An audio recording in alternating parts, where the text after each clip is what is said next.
Hello विद्यार्थी मित्रों, तो आप सभी का स्वागत करते हैं हमारे इस YouTube चैनल यूनिक एकेडमी के अंदर। तो विद्यार्थी मित्रों, आज हम कक्षा 10 विषय सामाजिक विज्ञान का Gujarat board chapter number 5 Bharat विज्ञान और टेक्नोलॉजी की विरासत विरासत के बारे में हम बहुत कुछ जानते हैं। लेकिन आज का जो हमारा चैप्टर है वो भी विरासत का ही है, लेकिन विरासत के रूप में किसे लिया गया है? यहाँ पर विज्ञान और टेक्नोलॉजी को लिया गया है। जो हमारे पूर्वजों की तरफ से हमें प्राप्त हुआ है वह हमारी विरासत तो है, लेकिन मानव ने अपने बुद्धि कला कौशल्य से भी कुछ विरासत का निर्माण किया है। और उन विरासतों में आज वर्तमान भारत में या वर्तमान विश्व में देखा जाए तो सबसे खतरनाक विरासत है विज्ञान और टेक्नोलॉजी। क्योंकि विद्यार्थी मित्रों, विज्ञान और टेक्नोलॉजी ने पूरी दुनिया बदल दी। पूरी दुनिया एक पास में आ गई है। लोगों के बीच जो कुछ भी हो रहा है, विचारों का आदान प्रदान, सब कुछ ऐसा लग रहा है कि दुनिया बहुत छोटी हो गई है। विज्ञान और टेक्नोलॉजी ने दुनिया को बहुत ही छोटा बना दिया है। हमें ऐसा लगता है हम कहीं भी बैठ के कुछ भी कर सकते हैं, और कर भी रहे हैं भाई। स्टार्ट करते हैं चैप्टर। अगर आपने हमारे चैनल्स को सब्सक्राइब नहीं किया हो तो कृपया करके सब्सक्राइब कर दीजिए। ओके, स्टार्ट करते हैं। विज्ञान और टेक्नोलॉजी के क्षेत्र में बहुत संशोधन ने विश्व के देशों को एक दूसरे के नजदीक ला दिया है। अर्थात विद्यार्थी मित्रों, विज्ञान और टेक्नोलॉजी के क्षेत्र में दुनिया भर की खोजें हो रही हैं, और उन खोजों के फलस्वरूप एक देश दूसरे देश से एकदम पास आ गया है। देश विदेश के बीच जो आंतरिक संबंध है वो सरल बन गया है। अर्थात विज्ञान और टेक्नोलॉजी की सहायता से, उसमें होने वाले संशोधनों की सहायता से आज हर एक देश दूसरे देश से एकदम पास में आ गया है, और उनके बीच के जो आंतरिक संबंध है, लेन देन है, सब कुछ बहुत आसान बन गया है। विश्व के तमाम देशों के बीच सहयोग बढ़ा है। एक देश दूसरे देश को मदद कर रहा है। हर एक तरीके से नए अभिगम पैदा हो गए हैं। टेक्नोलॉजी के कारण सभी राष्ट्र विश्व शांति और सह अस्तित्व की तरफ अभिमुख हुए हैं। अर्थात विज्ञान और टेक्नोलॉजी ने हर एक देशों में ज्ञान प्रसारित किए हैं। अब देश आपस में झगड़ा करने के बजाय देश आपस में मिलकर, एक साथ मिलजुल कर विकास करना चाहते हैं। हर एक देश आगे बढ़ना चाहते हैं। ठीक है, बहुत अच्छी चीज़ है। विज्ञान अर्थात व्यवस्थित ज्ञान, और टेक्नोलॉजी अर्थात विज्ञान की व्यवहारिक उपयोगिता। विद्यार्थी मित्रों, विज्ञान का मतलब होता है व्यवस्थित ज्ञान। जब ज्ञान का उपयोग व्यवस्थित किया जाए, जब ज्ञान का उपयोग सिस्टमेटिक किया जाए, तो वह ज्ञान ज्ञान न रहकर विज्ञान बन जाता है। और टेक्नोलॉजी एक साधन है। टेक्नोलॉजी एक साधन है जो विज्ञान के सिद्धांतों पर कार्य करता है। जब किसी भी चीज की खोज होती है तो वह विज्ञान है, और उस चीज की खोज होने के बाद उसे कैसे उपयोग करना है, कैसे उसका यूज करना है, यह टेक्नोलॉजी है। अर्थात विज्ञान और टेक्नोलॉजी बहुत ही उपयोगी हो चुका है आज वर्तमान समुचे विश्व में। विज्ञान और टेक्नोलॉजी दोनों शब्द भिन्न होने पर भी एक दूसरे के साथ जुड़े हुए हैं। विद्यार्थी मित्रों, विज्ञान और टेक्नोलॉजी दोनों शब्द अलग अलग हैं, लेकिन देखा जाए तो दोनों साथ में ही है, कि दोनों का मतलब एक ही चीज है। पढ़ते हैं।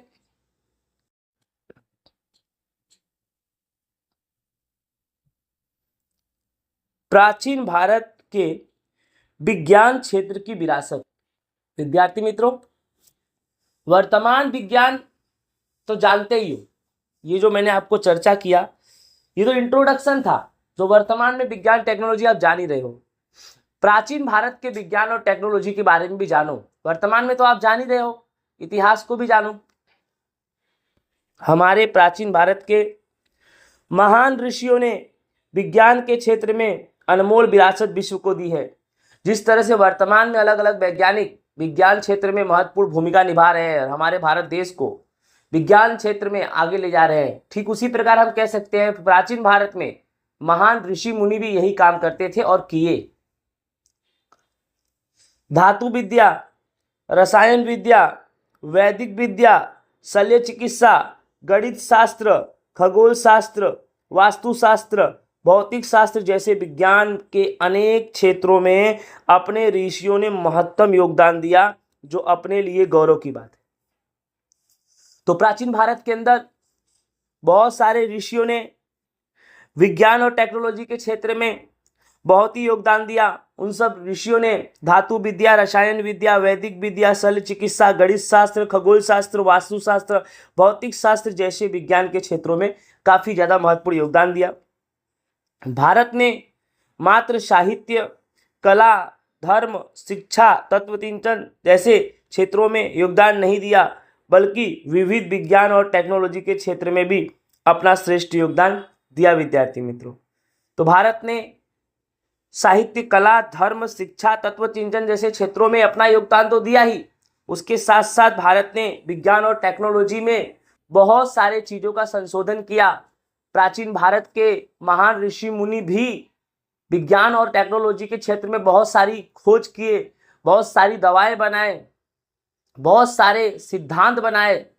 इन सब बात के आधार पर हम कह सकते हैं कि भारत के प्राचीन महान ऋषि मुनि भी भारत के प्राचीन विज्ञान और टेक्नोलॉजी के क्षेत्र में महत्वपूर्ण भूमिका निभाई। अर्वाचीन युग के संशोधनों द्वारा पता चलता है कि भारत आध्यात्मिक विचारधारा के साथ वैज्ञानिक दृष्टि बिंदु भी रखता था, अर्थात प्राचीन समय से ही भारत में विज्ञान टेक्नोलॉजी चली आ रही है।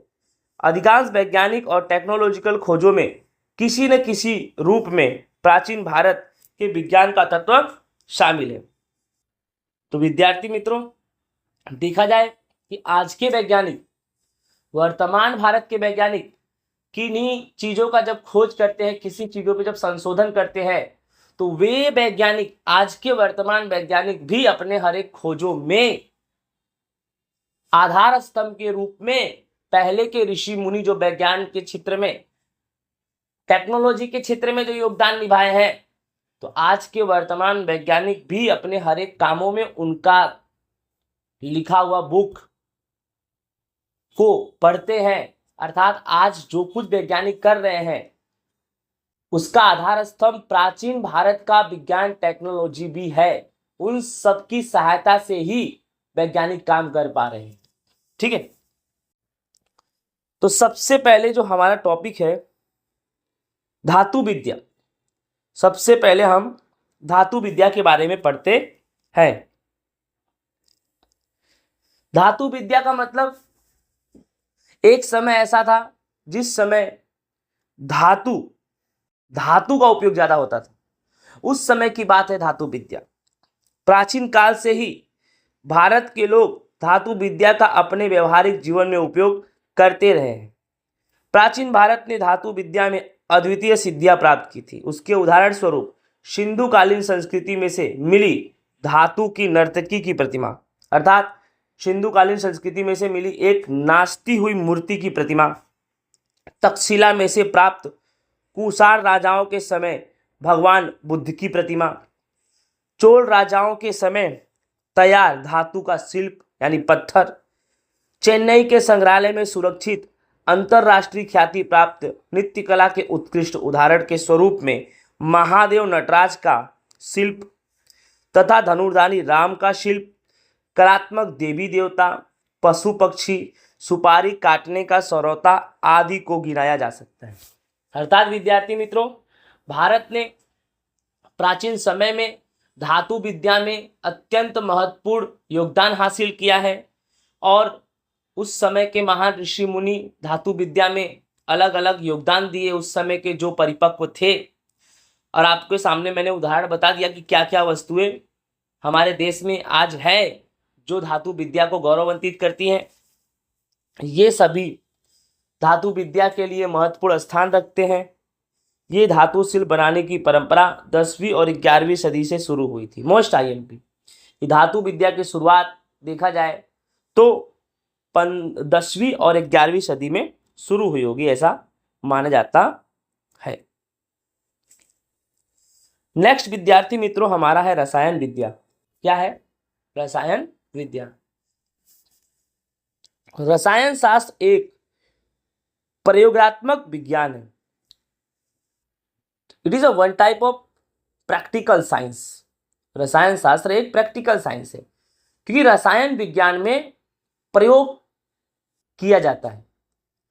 केमिकल, रसायन 10वीं में पढ़ते ही हो आप लोग, पहला ही चैप्टर है। तो रसायन शास्त्र एक प्रयोगात्मक विज्ञान है, क्योंकि यहां पर प्रयोग बहुत जरूरी है, बिना प्रयोग के कुछ भी संभव नहीं।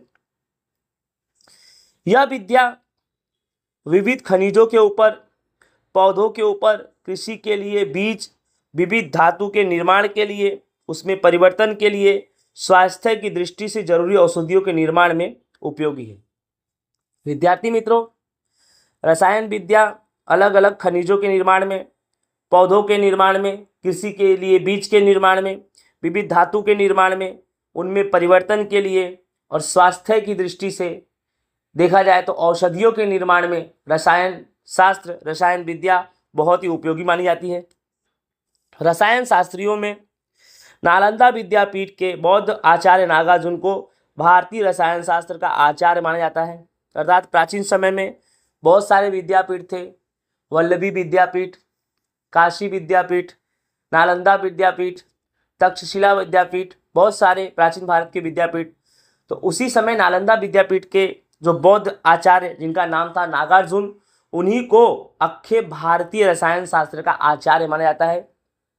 इसलिए माना जाता है क्योंकि रसायन शास्त्र में हर एक लोगों ने महत्वपूर्ण योगदान तो दिया, लेकिन सबसे ज्यादा रसायन शास्त्र में अगर भारत में ज्यादा से ज्यादा योगदान किसी व्यक्ति ने दिया है तो उसका नाम है बौद्ध आचार्य नागार्जुन। इसीलिए इनको रसायन शास्त्र का आचार्य यानी पिता माना जाता है। इन्होंने अपने जीवन में 2 ग्रंथ भी लिखे।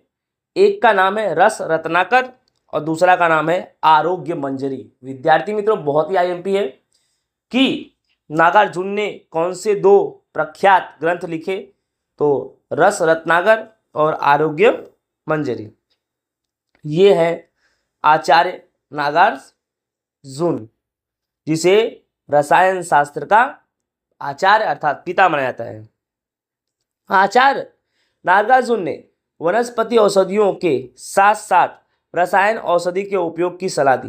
अर्थात इनके समय में इन्होंने, जैसे कोई बीमार उमार हो जाता था तो वनस्पति औषधियों से तो वो ठीक हो ही जाता था, लेकिन इनके समय में ये भी चीज़ था कि इन्होंने कुछ रसायन औषधि का भी निर्माण कर दिया था। अर्थात वनस्पति औषधियों से व्यक्ति तो ठीक होगा ही, साथ ही साथ रसायन औषधियों का भी उपयोग करके व्यक्ति ठीक हो सकता है, ये इन्होंने किया।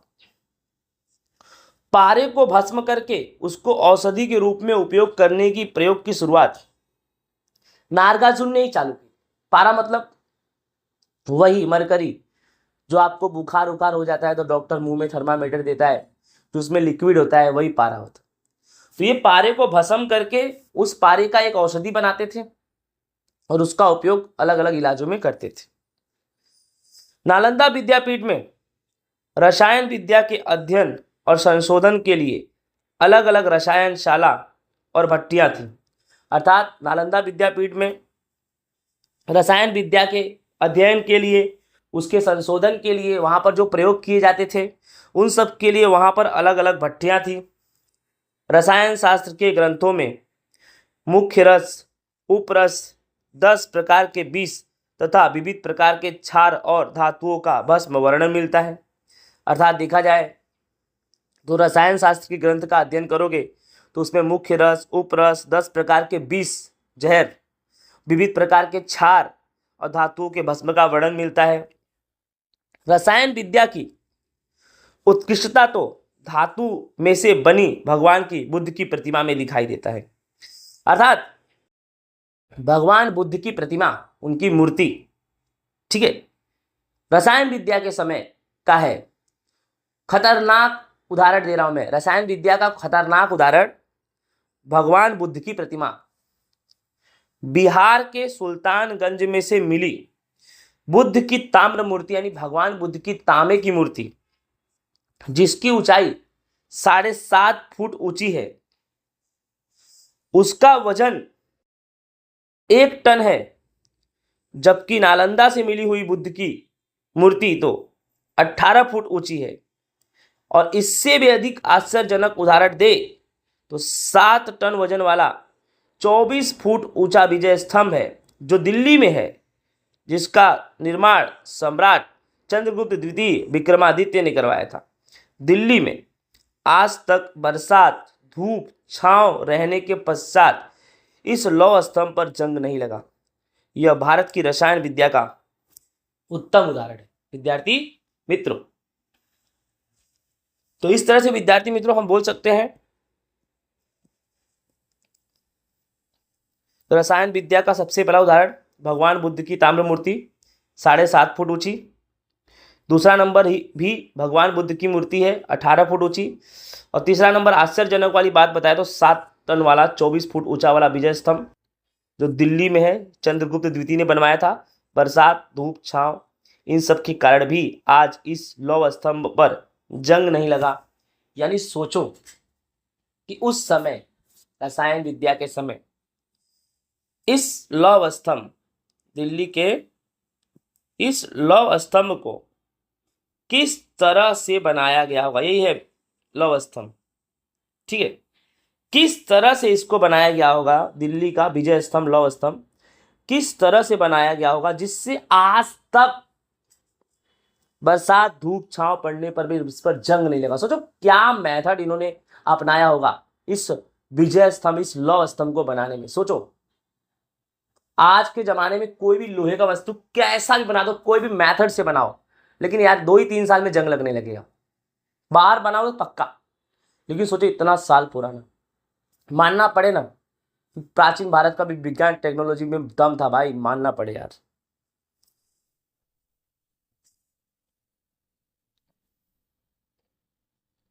अब टॉपिक वैदिक विद्या शल्य चिकित्सा के बारे में।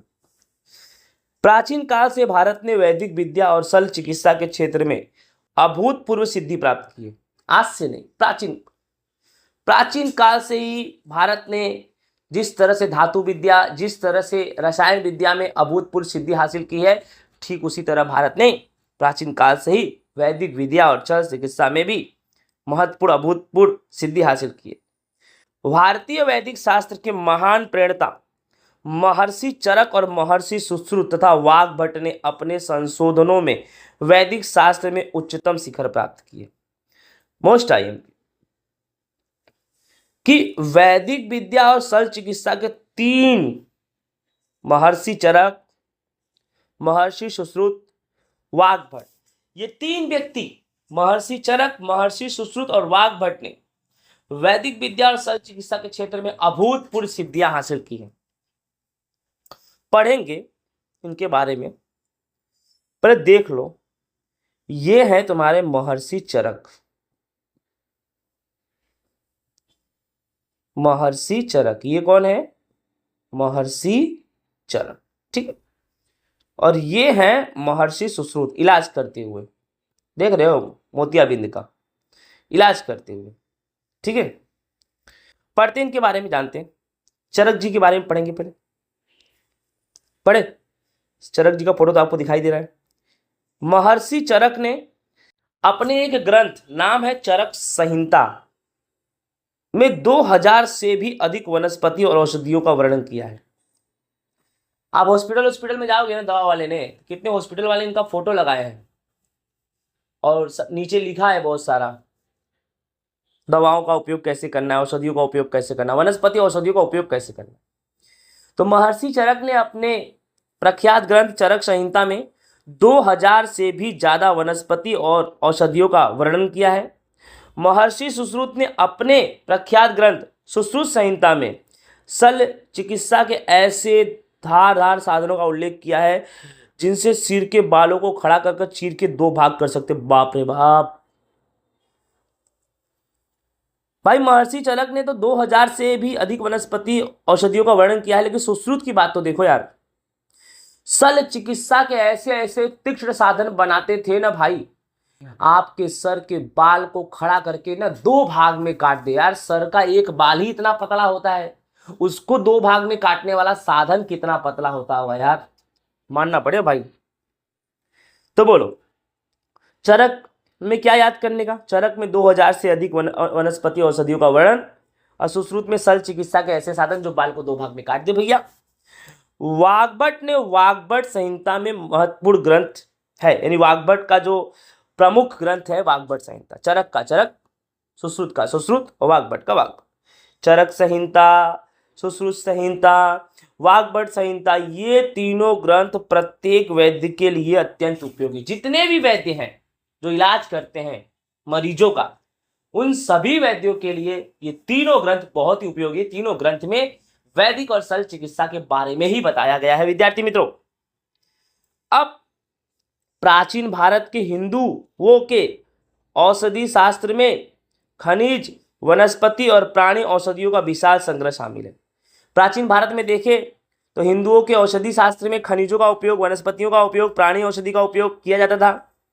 दवा बनाने की बारीक विधियों के साथ दवाओं का वर्गीकरण, दवाओं का उपयोग हेतु सूचनाएं भी दी गई हैं। वो सब चीजें हमें है, आज भी हमारे देश में है। आज भी हमारे देश में विरासत के रूप में संभाल कर रखी गई है प्राचीन समय की ऐसी पुस्तकें, ऐसे पेजेस, ऐसे पन्ने जिसमें खनिज, वनस्पति, प्राणी औषधियों का विशाल संग्रह, दवा कैसे बनता है, दवाओं का वर्गीकरण, दवा का उपयोग कैसे करना है उसकी सूचना। वे प्याले के आकार का पट्टा बांधकर खून का परिभ्रमण रोककर शल्य चिकित्सा करते थे। पहले के भाई वैद्य, पहले के वैद्य प्याले आकार का पट्टा बांध के शरीर में खून का परिभ्रमण ही रोक देते थे और ऑपरेशन करते थे। किसका? पेड़ू का। मूत्राशय, हर्निया, मोतिया, पथरी, भगंदर आदि की शल्य चिकित्सा कर सकते थे। साथ ही साथ टूटी हड्डियों को व्यवस्थित कर सकते थे और शरीर में प्रविष्ट बाहरी पदार्थों को कुशलतापूर्वक बाहर भी निकाल सकते थे। इतने थे महान पहले के विज्ञान और टेक्नोलॉजी क्षेत्र के एक से एक महान ऋषि मुनि, धुरंधर। ठीक है। टूटे हुए कान या नाक की चिकित्सा की प्लास्टिक सर्जरी भी करते थे। और तो और मोम के पुतले, पुतले नहीं आएगा, पुतले आएगा, मोम के पुतले या मृत शरीर की शल्य चिकित्सा द्वारा विद्यार्थियों को प्रत्यक्ष ज्ञान भी देते थे, प्रैक्टिकल। जैसे अभी वर्तमान में कैसा होता है कि जैसे कोई इंसान मर जाता है तो पोस्टमार्टम के लिए उसकी लाश जाती है, तो उस समय जो इंटर्न होते हैं, जो ट्रेनर होते हैं, जो ट्रेनिंग में चलते डॉक्टर, उन्हीं लोगों को वहाँ पे खड़ा करके पोस्टमार्टम जब लाश का होता है तो उसमें से क्या निकालते हैं, ये क्या होता है, सब कुछ बताते हैं। लेकिन उस समय, एक प्राचीन भारत की बात करता रहा हूँ, उस समय ऐसा था कि मोम के पुतले बना दिया जाता, इंसान के मोम के पूरे पुतले बना दिए जाते थे और उसके अकॉर्डिंग इनको शिक्षा दी जाती थी, प्रैक्टिकल ज्ञान दिया जाता था। प्रसूति के समय कठिन ऑपरेशन से भी वे हिचकिचाते नहीं थे, इतना ज़्यादा उनको ट्रेन कर दिया जाता था। इसी तरह वे स्त्री और बाल रोगों के भी विशेषज्ञ थे। पहले के जो वैद्य लोग थे वह स्त्री और बाल रोगों के भी विशेषज्ञ थे। वे रोगों के कारण और चिन्हों का वर्गीकरण करके उसका निदान करते थे और रोग मिटाने के बाद उनसे परहेज भी करवाते थे। जैसे कि कोई भी बीमारी व्यक्ति उनके पास आता है, बीमार व्यक्ति, तो उसका इलाज करते थे। इलाज करने के साथ साथ उनको बताते थे दवा कैसे खाना है और क्या खाना है और क्या नहीं खाना है। जो नहीं खाना है उसका वो परहेज भी करवाते थे। ठीक है। प्राचीन भारत में प्राणी रोगों का शास्त्र भी विकसित हुआ था। यानी पहले के समय की बात मैं करूं तो प्राणी रोगों का भी शास्त्र था। यानी पहले प्राणी भी बीमार होते थे, जैसे इंसान बीमार होते थे जैसे प्राणी भी बीमार होते थे। प्राणियों को बचाने के लिए हर एक संभव प्रयास पहले किए गए हैं। अश्व, घोड़ा, हस्ती यानी हाथी के रोगों पर ग्रंथ लिखे गए थे, जिसमें हस्ती आयुर्वेद हाथियों के लिए, शालिहोत्र घोड़ों के लिए अश्वशास्त्र बहुत प्रख्यात है। यानी प्राचीन भारत के विज्ञान टेक्नोलॉजी के क्षेत्र की विरासत में प्राणी रोगों का भी शास्त्र विकसित हुआ, जिसमें एक का नाम है हस्ती आयुर्वेद हाथियों के लिए, राइट, जब हाथी बीमार हो तो उसको सही करने के लिए, और शालिहोत्र मतलब अश्वशास्त्र यानी घोड़ों के लिए। वैदिक शास्त्र के विद्वान वाग्भट, मोस्ट आईएमपी कोई पूछे, वैदिक शास्त्र के विद्वान वाग्भट, ठीक है, में अष्टांग हृदय जैसे ग्रंथ रचकर महत्वपूर्ण योगदान दिया था। वैदिक शास्त्र के विद्वान वाग्भट ने कौन सा ग्रंथ रचा? तो अष्टांग हृदय। ठीक है, नेक्स्ट टॉपिक हमारा है गणित शास्त्र। ये बहुत ही आईएमपी टॉपिक है, बोर्ड की परीक्षा में ज्यादा से ज्यादा बार पूछा जाने वाला क्वेश्चन यही है और बार बार इसको रिपीट भी करता है। विद्यार्थी मित्रों, स्टार्ट करते हैं। गणित शास्त्र के जो पिता है ना, ये आर्यभट्ट कहे जाते हैं। ये दिख रहा है ना, आर्यभट्ट, यहाँ 0000, क्योंकि इन्होंने शून्य की खोज की थी भाई, इसीलिए। ठीक है, स्टार्ट करते। गणित शास्त्र से संपूर्ण दुनिया का व्यवहार चलता है विद्यार्थी मित्रों, क्योंकि जो लेखा और जोखा है ना, प्लस माइनस, ये सब गणित में ही आता है। तो पूरी दुनिया का व्यवहार जिस शास्त्र से चलता है उस शास्त्र का नाम है गणित शास्त्र। ऐसा माना जाता है कि गणित शास्त्र के क्षेत्र में भारत ने महत्वपूर्ण खोजें की है। इतिहास गवाह है कि गणित शास्त्र के क्षेत्र में भारत ने बहुत सारी खोजें की है। भारत ने शून्य की खोज, दशांश पद्धति, बीज गणित, बोधायन का प्रमेय, रेखा गणित और वैदिक गणित जैसी खोज करके दुनिया को दी है। यानी भारत ने गणित शास्त्र के क्षेत्र में किसकी खोज की? शून्य की, दशांश पद्धति, बीज गणित, बोधायन का प्रमेय, रेखा गणित, वैदिक गणित इत्यादि। शून्य की खोज आर्यभट्ट ने की थी भाई। शून्य की खोज किसने की? आर्यभट्ट। अंक के पीछे शून्य लगाकर लिखने की प्रक्रिया के शोधकर्ता गृहस्थमत नामक ऋषि थे। शून्य की खोज आर्यभट्ट ने की और अंकों के पीछे शून्य लगाकर लिखने की जो प्रक्रिया का मेथड दिया ना, उस विद्वान का नाम क्या है? उस विद्वान का नाम है गृहस्थमत। याद रखना, शून्य की खोज आर्यभट्ट ने की और अंक के पीछे शून्य लगाने की परंपरा, उसका प्रक्रिया के शोधकर्ता गृहस्थमत नामक ऋषि थे। प्राचीन भारत के गणितज्ञों ने एक के बाद 53 शून्य लगाने से बनने वाली संख्याओं के नाम भी निर्धारित किए। अर्थात किसी संख्या के पीछे 53 बार जीरो लगाने के बाद उस संख्या को हम क्या पढ़ेंगे, तो हमारे प्राचीन विद्वानों ने यह भी हमें बताया। मोहेंजोदड़ो और हड़प्पा के अवशेषों में तौल माप और साधन में दशांश पद्धति देखने को मिली है। इससे यह सिद्ध हुआ कि प्राचीन समय से ही हमारे देश में गणित शास्त्र का खोज हो चुका था। भास्कराचार्य ने 1150 में लीलावती गणित और बीज गणित नामक 2 ग्रंथ लिखे। बहुत ही आईएमपी है। भास्कराचार्य ने 1150 में लीलावती गणित और बीज गणित ऐसे 2 महत्वपूर्ण ग्रंथ लिखे। उन्होंने जोड़ घटाव का भी संशोधन किया। ब्रह्मगुप्त ने समीकरण के प्रकार बताए, जो सवाल में आप समीकरण सोल्व करते हो। बोधायन ने त्रिकोणमिति में प्रमेय बताए। आपस्तंभ ने सुलभ सूत्रों बताए। 800 पूर्व विविध वैदिक यज्ञों के लिए आवश्यक विविध विधियों के अनुपात निश्चित किए हैं। इसमें भी इस सिद्धांत का विश्लेषण है, सुलभ सूत्रों का। आगे पढ़ते हैं। आर्यभट्ट ने अपने आर्यभट्टियम ग्रंथ में पाई की कीमत 22/7 3.14 जितनी होती है बताई, उसका उल्लेख किया। उन्होंने प्रतिपादित किया कि गोले की परिधि और व्यास का अनुपात दर्शाने वाला अचलांक पाई है। ठीक है। भाग की आधुनिक पद्धति गुणा, जोड़, घटाव, वर्गमूल, घनमूल आदि अष्टांग पद्धति की जानकारी आर्यभट्ट ने अपने इस ग्रंथ में दी। इसीलिए आर्यभट्ट को गणित शास्त्र का पिता कहा जाता है। कारण कि विद्यार्थी मित्रों, गणित शास्त्र में सब लोगों ने, सब विद्वानों ने खोज की, लेकिन सबसे ज्यादा खोज अगर किसी ने किया तो वो है आर्यभट्ट। इसीलिए इनको गणित शास्त्र का पिता कहा जाता है। इसके उपरांत उन्होंने 10 गतिका, आर्यभट्टियम जैसे ग्रंथ लिखे। आर्य सिद्धांत में ज्योतिष शास्त्र के मूल सिद्धांतों का संक्षेप वर्णन भी किया गया है। गणित, अंक गणित और रेखा गणित के मूलभूत प्रश्नों का समाधान भी खोजा गया है।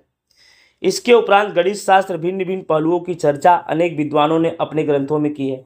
अर्थात गणित शास्त्र के भिन्न भिन्न पहलुओं की चर्चा अलग अलग विज्ञान, अलग अलग जो विद्वान है अपने ग्रंथ जो लिखे उसमें किए हैं। लेकिन घुमा फिरा के बात यहाँ पे आती है कि सबसे ज्यादा गणित शास्त्र के क्षेत्र में अगर किसी का योगदान है तो आर्यभट्ट है, इसीलिए उन्हें गणित शास्त्र का पिता कहते हैं। जैसे रसायन विद्या के आचार्य नागार्जुन है, ठीक है। उनमें बोधायन, आपस्तंभ, कात्यायन, भास्कराचार्य, ब्रह्मगुप्त आदि का समावेश किया था। यानी अलग अलग विद्वान जो गणित शास्त्र के क्षेत्र में महत्वपूर्ण योगदान दिए, उनके नाम बोधायन, आपस्तंभ, कात्यायन, भास्कराचार्य, ब्रह्मगुप्त और आर्यभट्ट का तो आपको पता ही है, ठीक है। चलो भाई आगे चलते हैं। अन्य विज्ञान के बारे में भी विद्यार्थी मित्रों जान लेते हैं थोड़ा। अलग अलग विज्ञान तो आपने पढ़ा ही है। प्राचीन भारत के भिन्न भिन्न विज्ञान विषय ग्रंथों का निर्माण हुआ है। अन्य विज्ञान में जानते हैं, जैसे क्रम दिया है, विज्ञान आधारित शास्त्रों के नाम दिए हैं और रचनाकार किसने इसको रचा। प्रजनन शास्त्र के बारे में कौन बताया? ब्राह्मव्य पांचाल, चिकित्सा संग्राहक चक्र पाणिदत्त, कामसूत्र, वात्स्यायन, वृक्ष आयुर्वेद, महर्षि पाराशर, योगा शास्त्र महामुनि पतंजलि, यंत्र सर्वस्व महर्षि भारद्वाज, उसके बाद कालगणना शकमुनि, ठीक है। आगे देखते, नवा टॉपिक खगोल शास्त्र और ज्योतिष शास्त्र के बारे में पढ़ते हैं। किसके बारे में पढ़ते हैं? खगोल शास्त्र और ज्योतिष शास्त्र। शास्त्रों में खगोल शास्त्र सबसे प्राचीन है, मोस्ट आईएमपी। शास्त्रों में सबसे प्राचीन शास्त्र का नाम खगोल शास्त्र है।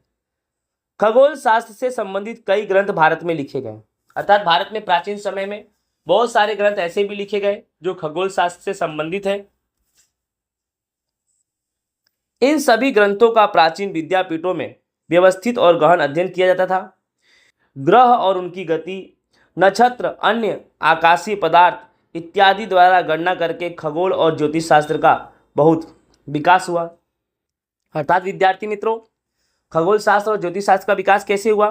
ग्रह और उनकी गति, नक्षत्र, अन्य आकाशीय पदार्थ इत्यादि का गणना करके, विशेष करके ग्रहों के आधार पर फल अनुसार ज्योतिष फलित किया जाता है। जैसे ज्योतिषी बताते हैं ना कि भाई तुम्हारे ऊपर शनि ग्रह चल रहा है, तुम्हारे ऊपर राहु चल रहा है, तो ये ज्योतिषी ग्रहों के आधार पर ही हमारे बारे में बता सकते हैं कि हमारा ग्रह कैसा चल रहा है, अच्छा कि खराब। जिसके नाम पर से भारत का प्रथम उपग्रह का नाम आर्यभट्ट रखा गया। यानी भारत में सबसे पहला देखा जाए इस क्षेत्र में प्रथम उपग्रह का नाम आर्यभट्ट रखा गया, ठीक है। उस आर्यभट्ट ने खगोल विज्ञान के क्षेत्र में भी महत्वपूर्ण योगदान दिया। अर्थात जिस आर्यभट्ट ने गणित शास्त्र के क्षेत्र में महत्वपूर्ण योगदान दिया ही था विद्यार्थी मित्रों, उस आर्यभट्ट ने खगोल शास्त्र के क्षेत्र में भी बहुत बड़ा योगदान दिया। उसने ही शून्य की खोज की थी। कैसे? कि पृथ्वी गोल है, उसके आधार पर ही उन्होंने शून्य की खोज की। उन्होंने यह सिद्ध किया, आर्यभट्ट ने, पृथ्वी अपनी धुरी पर भ्रमण करती है और चंद्र ग्रहण का वास्तविक कारण पृथ्वी की परछाई है। आर्यभट्ट ने ही बोला कि पृथ्वी अपने धुरी पर भ्रमण करती है, अपने धुरी पर ही गोल गोल घूमती है, और चंद्र ग्रहण का वास्तविक कारण क्या है? कि पृथ्वी की परछाई। जब पृथ्वी की परछाई चंद्र ग्रहण का वास्तविक कारण पृथ्वी की परछाई है। यानी जब पृथ्वी की परछाई चंद्र पर पड़ती है, जब पृथ्वी की परछाई चंद्र पर पड़ती है तभी चंद्र ग्रहण लगता है, ऐसा आर्यभट्ट ने बताया, जिसे विद्वान अजर भर कहकर संबोधित करते थे। इस तरह ब्रह्मगुप्त ने भी ब्रह्म सिद्धांत के ग्रंथ में गुरुत्वाकर्षण के नियम का उल्लेख किया, जो खगोल शास्त्र और ज्योतिष शास्त्र से जुड़ रहा है, ठीक है। यह है ज्योतिष शास्त्री वराहमिहिर, ठीक है। ज्योतिष शास्त्र को 3 भागों में बांटा गया है, तंत्र, होरा और संहिता। मोस्ट आईएमपी विद्यार्थी मित्रों, मोस्ट आईएमपी। तंत्र, होरा, संहिता। ज्योतिष शास्त्र को 3 भागों में बांटा गया है, तंत्र, होरा, संहिता। किसने बांटा? वराहमिहिर महान खगोलवेत्ता तथा ज्योतिष शास्त्री थे। यही है वराहमिहिर। ये एक महान खगोलवेत्ता भी थे और ज्योतिष शास्त्री भी थे। उन्होंने ज्योतिष शास्त्र को 3 भागों में बांटा, जिसका नाम था तंत्र, होरा, संहिता। उन्होंने बृहद संहिता नामक ग्रंथ की रचना की, जिसमें आकाशीय ग्रहों का मानव भविष्य पर होने वाले प्रभाव, मनुष्य के लक्षण, प्राणियों के अलग अलग वर्ग, विवाह, समय, कुआं, तालाब, बगीचा, खेत की बुआई वगैरह प्रसंगों के शुभ मुहूर्त की जानकारी दी है। हमें गर्व होना चाहिए कि हमारे पूर्वज विविध विद्या में किस तरह निपुणता रखते थे। तो विद्यार्थी मित्रों, ज्योतिष शास्त्री वराहमिहिर ने बहुत कुछ बताया, जिसका उपयोग आज हम कर रहे हैं। इन्होंने यह बताया कि आकाशीय ग्रहों का मानव के भविष्य पर कैसे प्रभाव पड़ते हैं।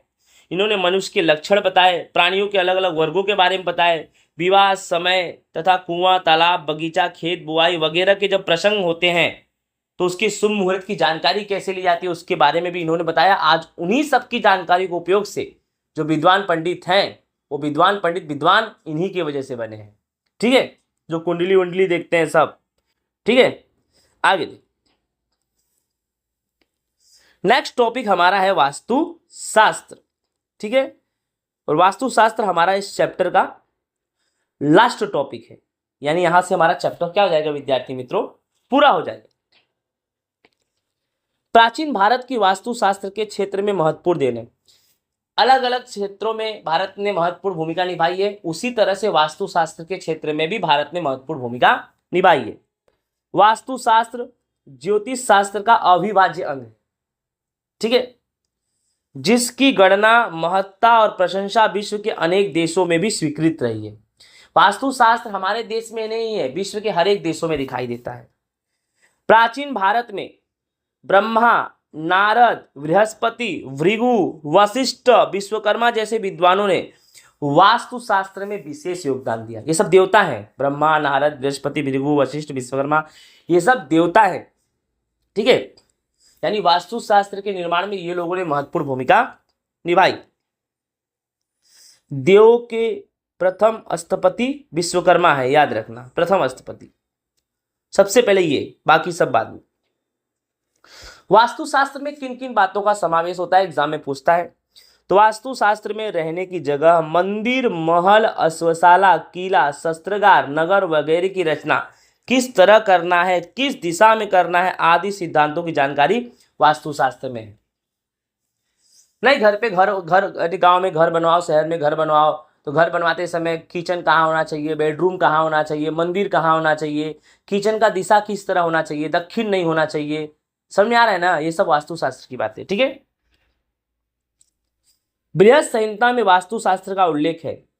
15वीं सदी में मेवाड़ के राजा कुंभा ने वास्तुशास्त्र का पुनरुद्धार कराया। विद्यार्थी मित्रों, एक समय ऐसा था कि वास्तुशास्त्र पूरा दब गया था, भूल गए थे लोग वास्तुशास्त्र के बारे में, लेकिन 15वीं सदी में मेवाड़ के राजा कुंभा ने वास्तुशास्त्र के बारे में फिर से लोगों को जानकारी दी, उसका पुनरुद्धार कराया, जिससे हमारी वो विरासत आज भी जीवित है। बहुत अच्छा काम किया भैया राजा ने। वास्तुशास्त्र को 8 भागों में बांटने वाले देवों के प्रथम स्थपति विश्वकर्मा को वास्तुशास्त्र में जगह की पसंदगी, विविध आकार, रचना, कद, वस्तुओं की व्यवस्था, देव मंदिर, ब्रह्मस्थान, भोजन कक्ष, शयन कक्ष आदि विविध स्थानों की जानकारी दी गई होती है। यानी वास्तुशास्त्र को विद्यार्थी मित्रों 8 भागों में बांटने वाले स्थपति प्रथम नंबर विश्वकर्मा थे, जिसमें पहला नंबर जगह की पसंदगी, आकार, रचना, कद, वस्तुओं की व्यवस्था, देव मंदिर, ब्रह्मस्थान कहाँ होना चाहिए, भोजन कक्ष कहाँ होना चाहिए, शयन कक्ष, इस तरह से 8 भागों में इन्होंने बांटा वास्तुशास्त्र को। अब वास्तुशास्त्र के दृष्टि बिंदु में परिवर्तन भी आया है, उसे विदेशों में भी स्वीकृत कर लिया गया। अर्थात विद्यार्थी मित्रों, मकान कहाँ बनवाना है, कैसे बनवाना है, मंदिर कहाँ होगा, बेडरूम कहाँ होगा, किचन कहाँ होगा, इन सब चीजों का समावेश वास्तुशास्त्र में होता है। और वास्तुशास्त्र भारत के साथ साथ विश्व के अलग अलग देशों में भी दिखाई देने लगा है। यह राष्ट्रीय से अंतरराष्ट्रीय हो गया भैया।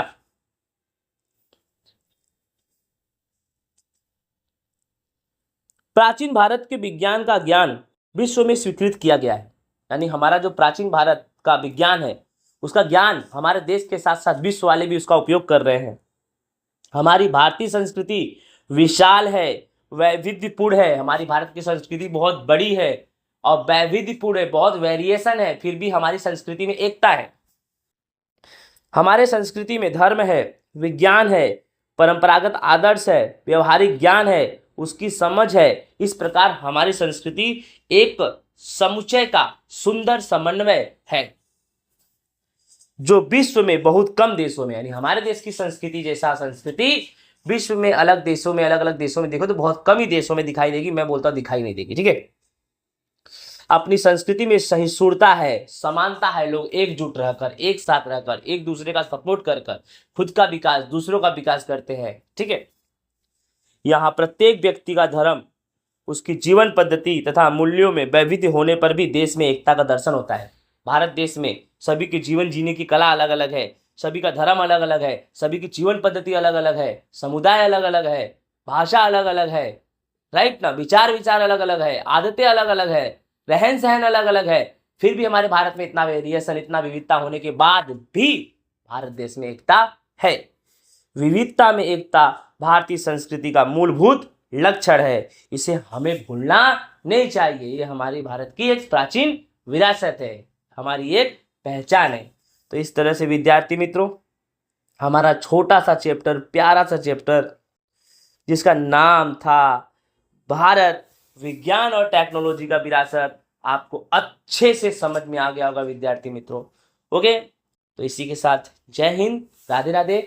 मिलेंगे नेक्स्ट वीडियो में नेक्स्ट चैप्टर के साथ। Bye bye.